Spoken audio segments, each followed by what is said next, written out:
তেনে সাধাৰণ ঘৰ এখনত জন্ম হৈছিল যিখন ঘৰৰ নাছিল ভৰিৰ তলত এটুকুৰা মাটি আৰু মূৰৰ ওপৰত এখন আকাশ নিজৰ সন্তানক ভৰিৰ তলত এটুকুৰা মাটি আৰু মূৰৰ ওপৰত এখন আকাশ দিবৰ কাৰণে মা দেউতাই কৰা সংগ্ৰামৰ সাক্ষী আছিল তেওঁলোকৰ ডাঙৰ সন্তান হিচাপে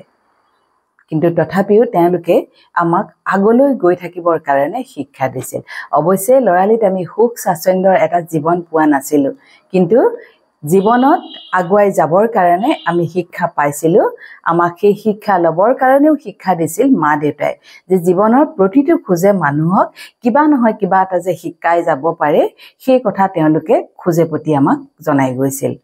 কিন্তু এইখিনিতে এটা কথা আগলৈ যাবলৈ ইচ্ছা আসলতে সকলোৰে থাকে উচ্চাকাংক্ষা সকলোৰে থাকে খুব ভাল কথা কিন্তু উচ্চাকাংক্ষা আৰু অতিকাংক্ষা দুইটাৰ মাজত কিন্তু পাৰ্থক্য আছে উচ্চাকাংক্ষাৰ হৈতে গুণগত এটা মান জড়িত হৈ থাকে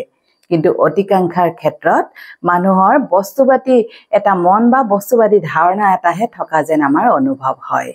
আৰু বহু সময়ত অতিকাংক্ষাই মানুহক ধ্বংসৰ মুখলৈ লৈ যোৱাৰ উদাহৰণ আমাৰ এইখন সমাজতে অলেখ আছে